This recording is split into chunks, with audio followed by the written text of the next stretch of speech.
Il linguaggio dello squalo bianco è basato su una serie di suoni che soltanto oggi stiamo cominciando a riconoscere. Questo incredibile squalo usa...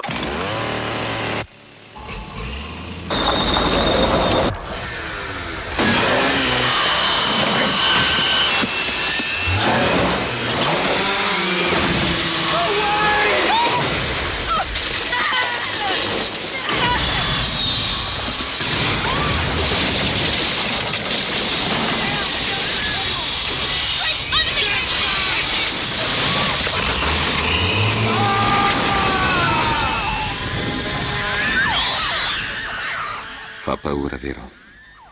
Vedere distruggere la propria casa. Per costruire la nostra ci sono volute migliaia di anni.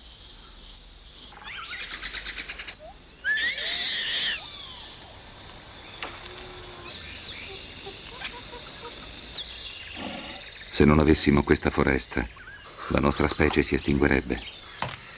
E non solo la nostra. Migliaia di altri animali rischierebbero di scomparire.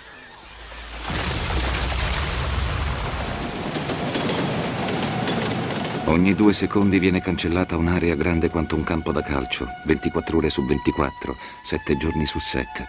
Negli ultimi 10 anni è stata distrutta una superficie di foresta grande quanto Francia e Spagna messe insieme. Legno come questo, che proviene dalle foreste pluviali, viene utilizzato per l'edilizia, spesso per impieghi usa e getta. Queste porte erano alberi della nostra foresta in Africa, la nostra casa. Molti sono stati tagliati illegalmente dalle multinazionali del legno. Migliaia di alberi millenari in Canada sono stati distrutti per produrre materiale come questo. Perché distruggere le foreste primarie per carta e legno, che potrebbero invece essere ottenuti con una gestione responsabile delle risorse? Io non posso parlare. Tu puoi. Chiedi al tuo governo di indagare sul commercio internazionale del legno e di fermare il taglio illegale.